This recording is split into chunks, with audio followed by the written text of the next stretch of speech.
이번에는 이제 디지털 화폐에 대해서 살펴보겠는데요. 디지털 화폐는 반도체와 달리 중국이 좀 더 적극적이고 공세적이고 미국이 좀 늦는 수세적인 이런 측면에 좀 차이가 있는 것 같은데요. 네. 또 중국은 최근에 어떤 디지털 화폐 도입을 위한 어떤 공개 실험 이것도 이제 시작하지 않았습니까? 먼저 개념부터 좀 정리한 다음에 이 디지털 화폐 이야기 차근차근 나눠보고 싶은데요. 각국의 중앙은행이 발행하는 디지털 화폐다 해가지고 이제 CBDC 네. 영어로 센트럴 뱅크 디지털 디지털 커런시라고 하는데 이게 그 기존의 종이돈하고 비교하면은 뭐 어떤 차이가 있는지 어떤 강점이 있는지 궁금하더라고요. 일단 그 CBDC라고 했을 때 CB라는 게 센트럴 뱅크, 그러니까 중앙은행 말하고요. 네. 디지털 카드 DC는 디지털 통화를 말하잖아요. 네. 근데 우리가 어느 나라든 돈을 발행할 때 종이돈을 발행하잖아요. 네, 네. 우리 지금까지는 여기 세종대왕이 있는 이 얼굴인이 돈을 발행했단 말이에요. 네. 근데 앞으로 한국도 CBDC를 하게 되면 이런 돈을 발행할 때 네네. 이런 종이돈을 이제 발행 안 한다는 거예요. 종이돈을 어떻게 발행하냐면 저기 한국조폐공사가 있어요. 네네. 거기서 프린트 설계 다 해서 예. 찍어내거든요. 예. 아무나 못 들어가게 하잖아요. 그렇죠. 앞으로 그 과정이 없어지는 거예요. 네. 그거 우리 전문 용어로 뭐라고 하냐면 M0라고 하거든요. 번원 통화? 예, 번원 통화에서 M0가 그 찍어내는 종이돈을 말해요. 네네. 근데 그 과정이 이제는 한국조폐공사가 앞으로 없어지는 거예요. 그러니까 이제는 다 우리가 그 화폐 역사를 보면 처음에 화폐라는 게 오늘의 종이돈이 아니었어요. 금이었지, 저는. 금도 아니었어요. 조개부터? 조개도 옛날에 양도 돈이었어요. 중간 매개물이 양이었어요. 네. 옛날에 양이 중요했던 거예요. 그 전에는 뭐 다른 거 돌. 네. 지금도 돌로 화폐하는 나라가 저 섬나라 있어요. 네. 저기 저 대서양에. 네. 돌로 해요. 네. 그러니까 화폐라는 건 뭘 돈이라고 중앙은행에서 이게 돈이야 하면 돈인 거예요. 네. 기계 안에 있는 그 숫자가 디지털이 조개하고 똑같다라는 거예요. 네. 그래서 정부가 이게 이제는 돈이야. 이게 돈이야. 그 적혀 있는 숫자가 이게 디지털 통화거든요. 네네. 이게 그러니까 전자 형태로 돼버린 거죠. 네네. 이게 이제 돈이야. 이게 된 거죠. 예. 그래서 그거 똑같게 해서 무슨 말이냐면 센트럴 뱅크가 하는 CBDC는 이쿠어. 네. 디지털 현금. 현금이다. 종이 현금이 아니고 네. 그러니까 정확하게 말하면 종이를 대체한 거예요. 우리가 이게 뭐 어려운 개념이 아니고요. 과거에 조개 후에 금이 이 종이 화폐로 대체한 것처럼 이렇게 화폐의 형태의 발전 역사에 있어서 이제는 ICT가 발전하니까 전자 형태로 가버린 거죠. 그런 의미이기 때문에 형태만 달라졌지 네. 본질은 전혀 바뀐 게 바뀐 게 없다. 없다라는 거죠. 근데 이제 중국 같은 경우에는 중국 중앙은행이 인민은행 아닙니까? 네. 인민은행이 발행한 것을 CBDC라고 하지 않고 DCEP, 예. 디지털 커런시 일렉트로닉 페이먼트, 즉 맞아요. 전자결제 이거를 이제 강조하는 것 같더라고요. 네. 그렇다 보면 이게 이제 우리가 비트코인, 뭐 이더리움 이런 그 블록체인 기술의 즉 분산 원장 기술에 기반한 어떤 이런 암호화폐들하고 비슷한 것 같기도 하고 또 좀 다른 것 같기도 하고 자세히는 모르겠는데 어떤 차이가 있나요? 가상화폐하고 전혀 다른 거예요. 아무 상관이 없어요. 사람들이 몰라서 뭐 중국에서 한 DCEP가 그러니까 중앙은행 처음으로 하는 가상화폐다 이렇게 생각하는 사람 있잖아요. 네네. 전혀 상관이 없는 개념이고요. 또 블록체인 기술을 이용하지 않습니까? 그래서 말씀드릴게요. 그래서 그게 그 일렉트로닉 페이먼트가 전자결제잖아요. 네네. 근데 블록체인하고 상관없이 이미 각 나라에서 다 전자결제하고 있어요. 네네. 우리가 그 계좌 기반이 있잖아요. 네. 우리 신용카드 있죠. 네네. 그게 전자결제예요. 네네. 그러니까 어제는 대량의 고액 거래, 네. 고액 거래, 그러니까 큰 규모의 거래는 다 전자결제예요. 네네. 우리가 중국에는 있다. 중국은 집이 한국 돈을 20억 주고 사는데 현금 들고 가요. 20억. 한국에 누가 20억 현금 그렇죠. 그거 언제 합니까? 앉아서. 근데 중국은 진짜 그런 돈을 왜 현금 들고 가죠? 네. 그 돈이 출처가 명확하지 않겠죠. 어디서 네. 뭐. 금은 돈이 많으니까. 제가 경험했어요. 경험. 네. 부동산 사는데 현금 들고 가서 사는 사람이 있었어요. 예. 근데 한국은 다 카드로 사잖아요. 네네. 그렇죠? 아니면 할부, 대출. 네. 대출이잖아요, 대출. 예. 그거 다 전자결제 시스템이에요. 그렇죠. 은행에서 왔다 갔다 하는 거예요. 네, 숫자가 왔다 갔다 하는 거죠. 그러니까 일렉트로닉 페이먼트 이미 실현됐어요, 어느 나라도. 네. 그럼 앞에 디지털 카런시거든요. 네. 그게 디지털 통화라는 건데, 자, 아까 말한 거에 현금을, 원래 조폐공사에서 그 안에 있고 현금 안에 이렇게, 그 비밀이 있잖아요. 네. 우리 가짜 돈이나 진짜 돈이라 보면 이런 불빛에서 보면 거기 줄이 갔냐, 안 갔냐, 네, 보죠. 그거 뭐라고 하죠? 그게 비밀 암호, 그러니까 진짜 가짜를 갈리는 예, 그거예요. 있어요. 예. 게임이 디지털 커런시도 그게 있어야 되는 거예요. 왜냐면 그렇지 않으면 지금 카카오페이하고 똑같게 돼버리죠. 네네. 그러니까 이게 중앙은행 법적 통화인데 네. 이게 중앙은행 법적 통화인지 인식표를 넣는데 말이죠. 예.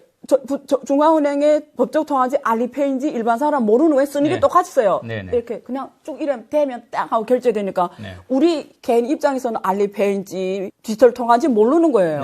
근데 그게 이게 현금을 디지털 현금으로 대체했기 때문에 우리 그 종이돈에 이렇게 진위를 판단하는 게 있는 것처럼 디지털 현금에도 그런 게 있어야 되는 거예요. 근데 이거는 이게 숫자로만 있으니까 이런 걸 못 하잖아요. 그럼 그 기능을 뭘로 해놨냐면, 블록체인 기술 중에서 암호화 기술이 있어요. 암호화 기술. 그게 퍼블릭 키가 있고, 프라이빗 키가 있어요. 그 기술만 쓴 거예요. 그래서 프라이빗 키는 그 개인이 갖고 있고, 퍼블릭 키는 중앙은행이 통제를 하는 거죠. 그래서, 거기에 그래서 이렇게 봤을 때, 이거 중앙은행이 법적 통화구나라는 게 구분이 되는 거예요. 그렇지 않으면 알리페이하고 똑같은 게 돼버리는 거예요. 그러니까 일단, 비트코인 이런 거하고는 전혀 무관하고, 그런 디지털 화폐, CBDC가 나와도, 비트코인이나 이더리움은 존재할 수 있습니까? 아니요. 그러니까 무슨 말이냐, 비트코인이나 이더리움 이런 건 가상화폐라고 하는데요. 무슨 뜻이냐면, 이게 중앙은행, 시스템에 대한 도전이에요. 중앙은행들이 지금 미국이 대표적이죠. 자꾸 돈을 찍어내잖아요. 무차별적으로. 그냥 물건은 100개는 변하지 않은데 돈 찍어내니까 인플레이션이 일어나면서 우리 국민들이 소득이 그냥 지금 줄어들고 있잖아요. 구매력이 줄어들고 있잖아요. 간접적으로 내 호주머니에서 돈을 뺏어가는 거거든요. 정부가. 그러니까 중앙은행의 신뢰도가 떨어지기 시작하는 거예요. 종이돈이 값이 없습니다. 지금 한국 정부도 돈을 지금 엄청 찍어내고 있어요. 문재인 정부가. 그래서 돈이 없어요, 가치가. 그러니까 부동산 사는 거예요. 그래서 자꾸 부동산 잡으면 안 돼요. 자기네 잘못해놓고 왜 책임을 일반 사람들한테 묻냐고요. 그러니까 무슨 말이냐면 이 종이돈은 값이 떨어지게 돼 있어요. 그러니까 국민들이 안 믿고 결국 자기네 잘못을 해놓고는 국민들한테 대가를 물리는 거잖아요. 그러니까 2008년에 금융위기 터지면서 이 중앙은행의 이 시스템은 가기가 힘들다. 이제는 중앙은행이 필요 없고, 이제는 비트코인이 그거예요. 중앙은행이 통화 발행을 안 하는 거예요. 그래서 그 참여자들이 가상화폐를 거기서 이렇게 우리가 수학적 방법으로 발굴을 해내는 게 통화가 되고, 그게 2,400만 개 딱 정해져 있는 거죠. 그럼 더 안 찍혀 나오게 되잖아요. 그러면 인플레이션 존재할 수가 없잖아요. 우리끼리 적으면서 가야 되는 거예요. A가 B한테 돈 얼마 넘겼다. 그 다음 다 B가 또 C한테 이게 레코드가 계속 이렇게 원장 기술로 기록이 돼가요. 그래서 누가 가짜를 못 치는 거예요. 이게 레코드가 계속 기록되니까. 그래서 인증한다는 게 무슨 말이야. 한 개 거래 발생하면 이게 다 맞는지를 모든 참여자들이 확인하고 오케이 하니까 10분씩 걸리는 거예요. 근데 그게 지금 전 세계 무역 거래 규모가 지금 중국만 해도 4조 달러 넘는데 10분씩 기다리다 보면 뭘 결제합니까? 현실적으로 효율성이 없기 때문에 가상화폐는 현실적으로 통화가 되기 힘들어요. 또 변동성도 너무 큰 것 같더라고요. 예, 그래서 중앙은행이 없어진다는 대가가 뭐냐면 효율성을 잃는 거거든요. 그러니까 앞으로는 세상이 아무리 어떻게 변해도 이게 중앙이 있어야 되는 거예요. 근데 중앙이 있으면 대가가 뭐냐면 이 중앙에 있는 사람들이 자꾸 나쁜 짓을 하는 거예요. 그러니까 이거 컨트롤하는 힘이 필요한 거예요. 예, 그래서 DCP가 중국 인민은행이 발행하는 그냥 블록체인의 암호화 기술을 사용한 법정 통화다.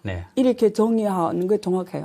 그리고 이제 아까 말했지만 알리페이나 또 위챗페이 또 우리 카카오페이 이런 거하고 다른 것은 중앙은행이 발행했다는 어떤 인식표 같은 게 들어있다. 그게 있고 사실 카카오페이, 알리페이, 테레디페이는 있잖아요.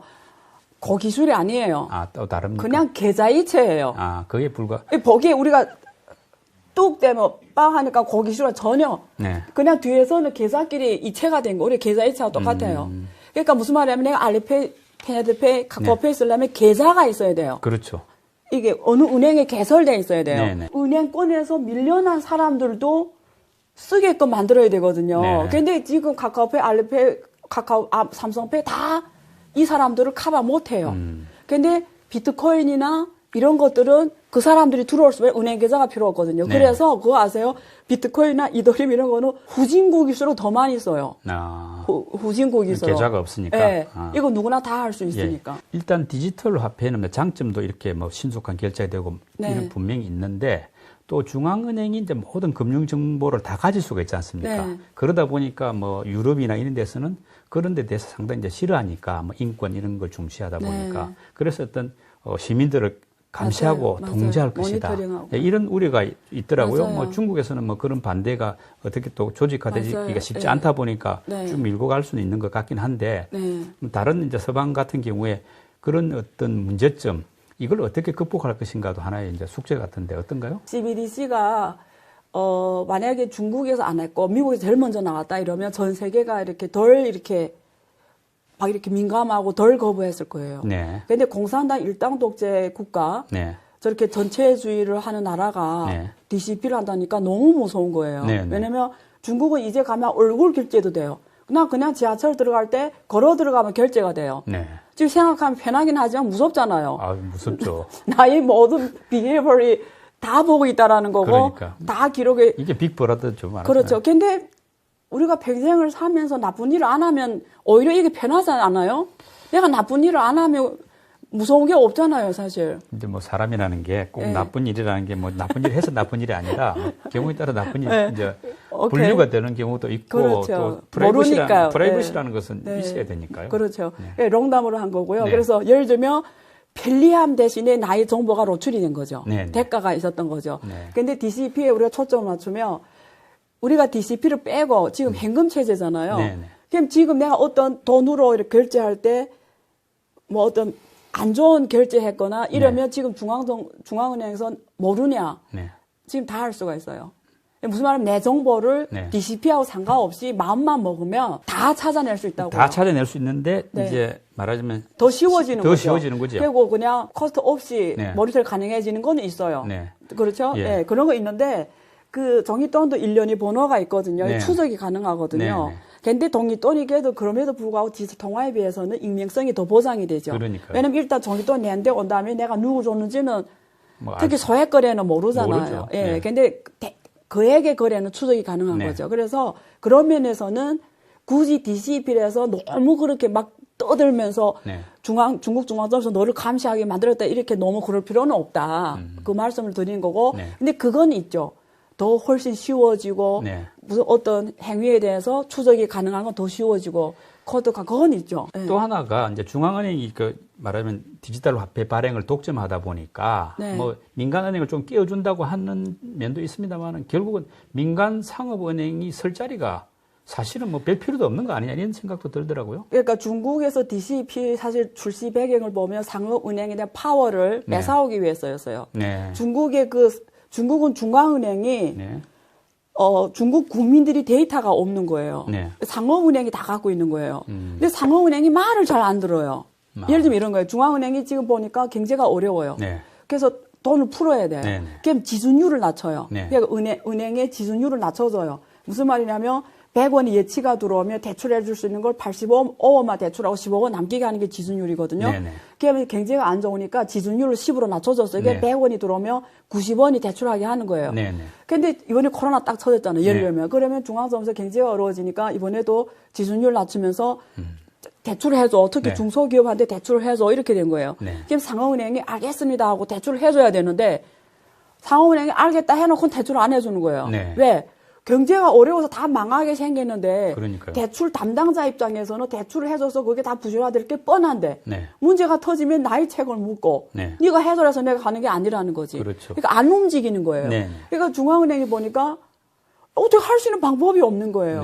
그래서 그런 차원에서 DCP를 이제는 개인한테 직접 발행할 수가 있는 거잖아요. 그러니까요. 그러면 이런 거죠. 이번에 코로나 때문에 중소기업이 힘들어졌는데, 어떤 중소기업이 되게 중요한데 상업은행이 대출을 안 해줘요. 그러면 이게 DCP가 좋은 점이 뭐냐면, 이렇게 설정할 수가 있어요. 이게 다 프로그래밍이거든요. 그러니까 DCP라 이 돈은 디지털 현금은 우리가 이게 엔지니어 측면에서 말하면 프로그래밍이에요. 재밌죠?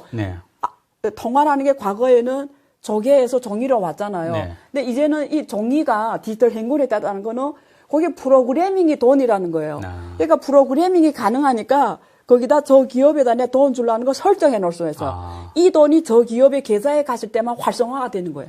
그러면 중앙은행은 목표성 있게 통화정책을 펼칠 수 있는 거예요. 이번에 그 심천에서 이번에 그 민간 상대로 해서 그 홍보 이번에 그 추첨제로 해서 공개 실험하는 거죠. 해봤잖아요. 그게 대표적인 사례예요. 5만 명을 추첨해가지고 당첨이 되면 DCP 200위안을 주는 거예요. 그러니까 그 사람한테 딱 쏴줄 수가 있는 거예요. 그게 다 프로그래밍으로 하는 거예요. 그게 디지털 DCP 발행이에요.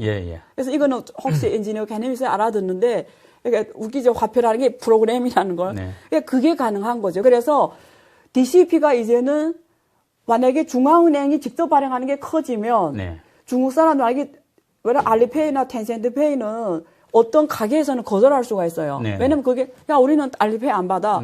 안 받아 이러면 어떻게 할 방법이 없어요. 근데 그렇죠. 디지털 카런시는 어느 가게든 거절할 수가 없어요. 이거는 법적 통화이기 때문에 현금을 거절할 수 없듯이. 그러니까 만약에 중국의 14억 인구가 다 DCP를 쓴다면 상호은행이 어떻게 돼요? 자리가 없죠. 신용카드도 안 쓰고 알리페이도 안 쓰게 되고 다 안 쓰게 이게 망하는 거죠. 그러니까. 그러니까 DCP가 그럼 알리페이하고 그 텐센트페이가 장점이 있어야 되잖아요. 있어요. 알리페이하고 텐센트페이 이런 뭐 신용카드는 일단 인터넷이 돼야 되잖아요.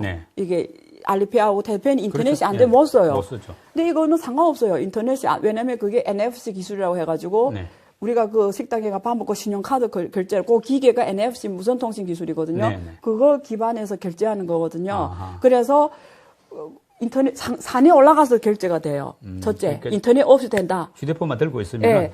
두 번째, 펑이펑이라 해서 기사님하고 내 핸드폰이 우리들이 결제하잖아요. 둘이 부닥치면 결제가 돼요. 그 기술이 있어요.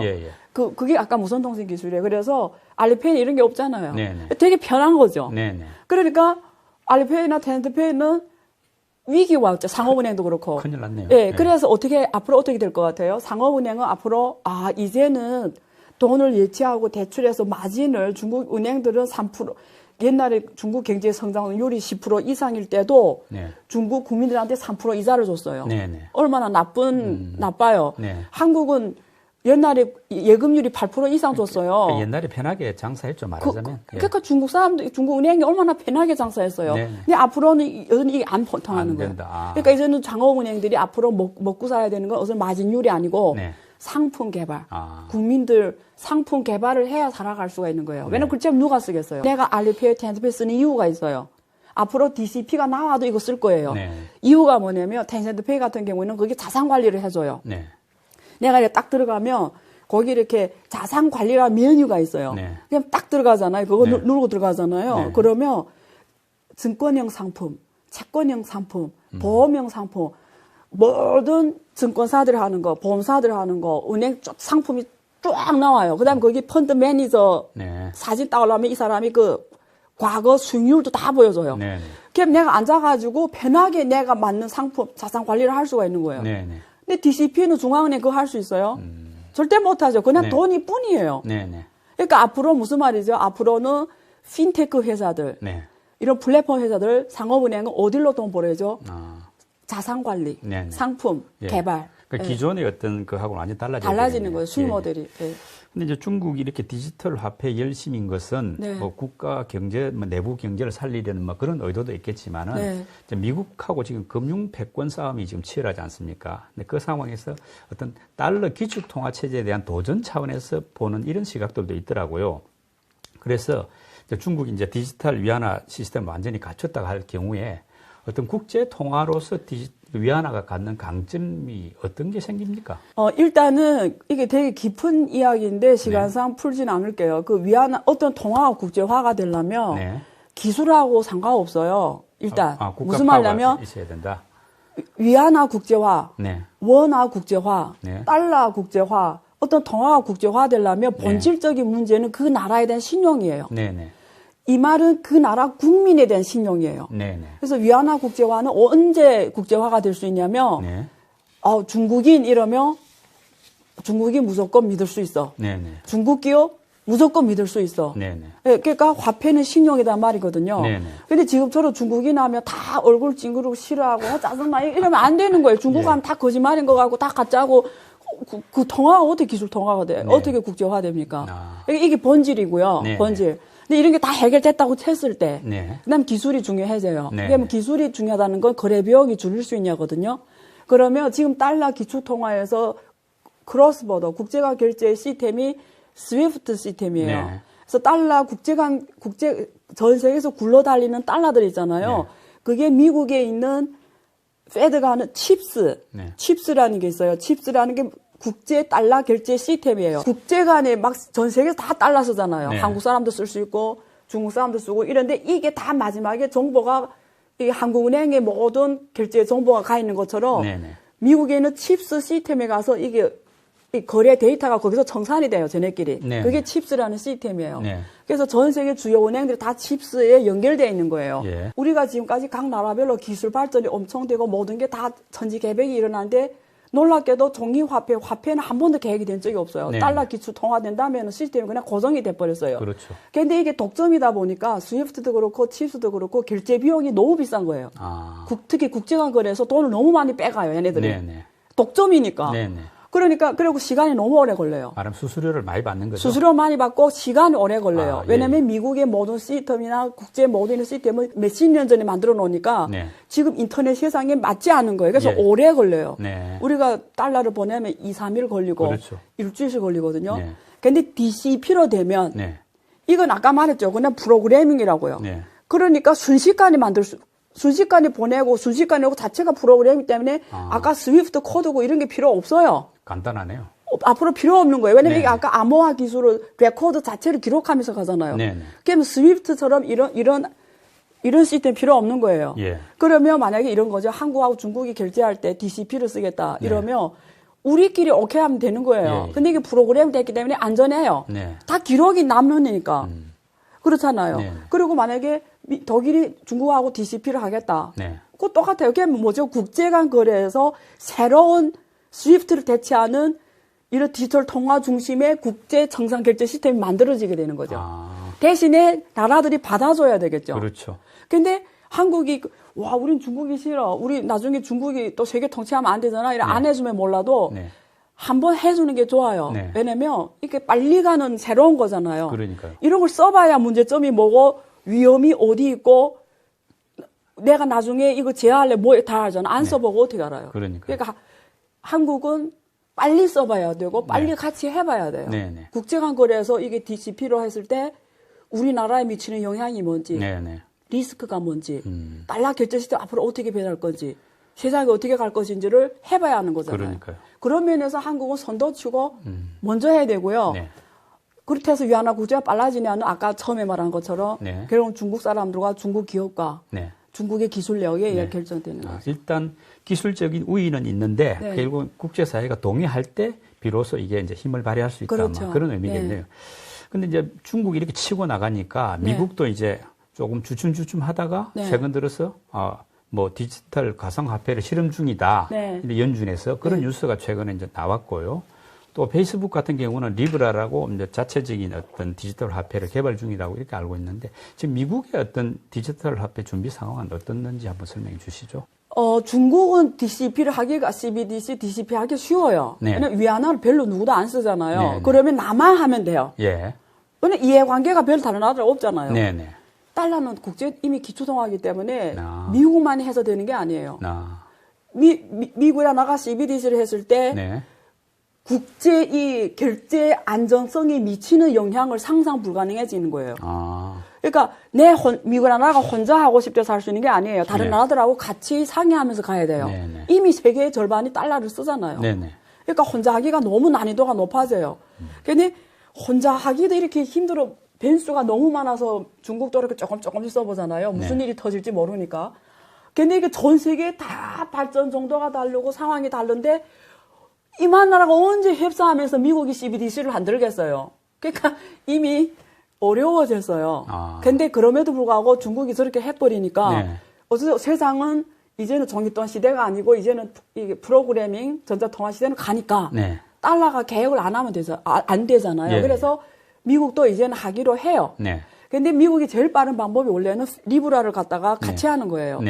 근데 이미 노 했거든요. 근데 리브라는 처음에는 가상화폐 개념으로 시작을 했어요. 아까 네. 말하는 가상화폐. 비트코인처럼. 예, 그러니까 센트럴 뱅크가 없는 형태로. 네, 네.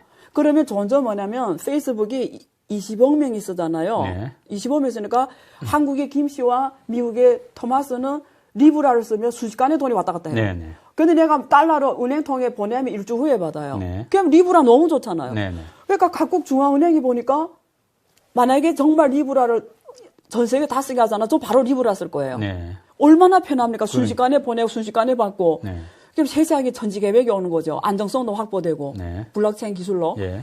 그러니까 다른 나라 딱 지켜보니까 이거는 바로 중앙은행을 다 죽여버리겠는데 이래서 각 나라 다 선포했어요. 리브라를 인정 안 한다. 안 한다. 왜냐면 예. 자기네 디지털 통화 주도권을 네. 페이스북이 뺏어가는 거죠. 네, 네. 그러니까 이제 못한다 이렇게 된 거예요. 아. 그래서 페드도 자기네 그 주도권을 페이스북한테 어떤 민간 업체에 뺏길 수는 없잖아요. 네. 그래서 안 한다. 그리고 우리 거 하겠다 해서 지금 그 위원회를 만들었어요. 디지털 CBDC 위원회를 만들었고요. 네. 지금 개념 정리, 왜냐면 디지털은 달러는 기축통화이기 때문에 개념 정리가 엄청 어려워요. 어렵겠네요. 위안화하고 난이도가 하늘과 땅 차이예요. 예. 그렇게 이제 되는 상황에서 일본하고 유럽도 이제 네. 뭐 디지털 화폐 만든다 이런 준비를 좀 구체적으로 하는 것 같더라고요. 그럼 그쪽도 간단히 한번 설명해 주시죠. 일본은 지금 이제는 실험 단계에 들어왔어요. 네. 그러니까 중국처럼 한번 실시해 보는 거죠. 네. 그래서 한국도 독일도 그렇고요. 유럽이 나라들이 빨리 가요. 거기 스웨덴 그런 나라들이 이미 네. 시범 발행을 하고 있고요. 그리고 지금 일본도 곧 하고 한국도 내년 네. 그 스케줄 보면 내년 12월부터 시범 발행하거든요. 네. 그래서 지금 전 세계 16개 넘는 나라들이 이미 네. 개념 정리가 끝났고 네. 지금 시범 실시해 보려고 하고 있어요. 예. 그래서 생각보다 중국이 또 저렇게 나오니까 더 빨리 네네. 촉진하는 역할을 했어요. 아. 그래서 빨리 가고 있어요. 각국이 이렇게 뛰어들면은 결국은 디지털 화폐가 종이 돈을 대체하는 것은 뭐 대세라고 봐도 될 것 같네요. 그냥 필연. 네. 예, 왜냐면 우리도 편해요. 네. 이번에 코로나 때 그 종이 화폐로 전염이 엄청 됐어요. 네. 아. 그래서 한국은행도 많이 걷어들였어요. 네. 그게 종이 돈으로 전파가 돼 버리거든요. 네. 네. 근데 만약에 DCP면 이런 문제 해결되고요. 네. 그리고 한국처럼 돈을 40만씩에 나눠줬잖아요. 네, 그럼 네. DCP면 CBDC면 쉽게 나눠주잖아요. 그렇죠. 뭐 그냥 순식간에 나눠지네. 이렇게 복잡하게 저렇게 안 해도 돼요. 네, 네. 이게 굉장히 좋아요. 이럴 때. 아. 이번에 그 10천에서 한 게 그거거든요. 그럼요. 예. 이제 우리 관리 비용이 줄어들죠. 그러니까요. 네. 그러니까 우리 국내 일각에서는 이제 디지털 화폐 도입을 계기로 해가지고 네. 워낙 원화 단위가 네. 뭐 달러나 뭐 위안화, 맞아요. 유로화에 비해서 너무 높지 좀 않습니까? 너무 힘들어요. 예, 원화가 그래서 계산이 안 돼요. 뭐 100원이나 또 1,000원을 1원으로 네. 하는 네. 즉 그 화폐 단위를 화폐 개혁. 예, 네. 그렇죠. 절상 변경하는 뭐 영어로 리디노미네이션 맞아요. 네. 그것을 동반한 화폐 개혁을 할 수가 있다. 네. 뭐 그렇게 이제 분석될 가능성이 있는데 네. 그게 가능한지 현실이 될 수 있는지 하고 그랬을 때 어떤 영향이 있는지 한번 설명해 주시죠. 그러면 한국 사람들이 부가 확 줄어들죠. 줄어든다. 예. 아, 왜 그렇죠? 원래 10,000원짜리가 예. 100원이 되는 거거든요. 네. 그렇잖아요. 네, 네. 그게 예를 들면 아니, 숫자만 바뀌는 거 아니에요? 아니 이게 10,000원이라는 이 공간이 있는 것과 예. 100원이라는 공간이 있는 건 달라져요. 네. 이게 바다와 강 차이하고 똑같아요. 그래서 보통 독재 국가들이 리더미네이션 해요. 네. 뭐냐면 이렇게 돈을 엄청 찍어낸 거예요. 네. 구소련이 붕괴가 되고 네. 러시아가 한 게 바로 화폐 개혁이에요. 네. 루브라 화폐 예. 개혁. 그러면 이게 이런 사람들이 돈이 밖에 나오게 돼 있어요. 네. 검은 돈이 나오죠. 예, 나오게 돼 있어요. 왜냐면 기존의 화폐를 인정을 안 해버리니까. 네, 네. 첫째. 그리고 단위를 바꿔버렸으니까 퇴환할 수밖에 없거든요. 네, 네. 그러면 그동안 뿌린 돈들을 보통 이 뿌린 돈들을 걷어들이기 위해서 하는 방법이 리더미네이션 하는 거예요. 네, 네. 그래서 한국 정부가 지금 이거 수습하는 방법 중에 하나가 이걸 해야 되는 거예요. 근데 우리 국민들한테는 굉장히 이게 경제에 대한 엄청난 우리 국민들이 부가 다시 한번 구조 조정 당하는 거예요. 인플레이션 왜냐면 우리가 있더라고요. 왜냐면 집값이 네. 예를 들면 그 집값이 우리가 1억짜리다. 네. 그게 지금 뭐 1,000만 원 되고 이런 개념이거든요. 네. 그럼 보세요. 1억에서 2억 가기는 힘들잖아요. 예. 근데 1,000만짜리 1억 가기는 금방 가버리거든요. 그렇죠. 단위를 줄인 다음에 또 올라가는 게 확, 아까 말한 거 10,000원이 100원이 됐잖아요. 그 100원이 다시 10,000원이 되는 건 너무 쉬워요. 왜냐면 정부가 돈을 찍을 공간이 더 커져버리는 거예요. 인플레이션이 일어날 가능성이 많다. 근데 인플레이션이 더 커지는데 단위를 죽여버리면 사람들이 못 느끼는 거예요. 그렇죠. 근데 실제 내 돈은 뺏어간 거죠. 저런 북한 같은 나라도 이런 거 해요. 경제가 거의 파산 직전 올 때 화폐를 바꿔버리거든요. 중국의 역사도 조대가 바뀔 때마다 화폐 개혁을 한 이유가 또 이렇게 하는 거예요. 국민들이 자산을 정부가 뺏어가는 거죠. 근데 한국이 지금 그런 상황이 이루어지고 있는. 그래서 내가 보기에는 한국이 원래 디지털 카롯을 일찍 CBDC를 일찍 해야 됨에도 불구하고 지금까지 안 내놓은 이유가 이걸 고민하고 있는 거예요. 할까 말까. 예. 아직 결정. 근데 이거 하는 거는 국민들한테는 굉장히 bad 시그널이에요. 그 국민들이 이걸 알고는 자산이 확 100분의 1로 줄어드는 거예요. 어디 태어날 땐 똑같아 보이죠. 올라가는 속도가 달라진다니까요. 오늘은 미중 간 패권 다툼의 핵심 사안인 그러면서도 우리와 관련성이 높은 반도체와 디지털 화폐 진행 상황에 대해서 깊이 있게 살펴봤습니다. 어렵고 복잡한 주제를 이해하기 쉽도록 잘 설명해 주신 안유아 교수님 상황에 대해서 깊이 있게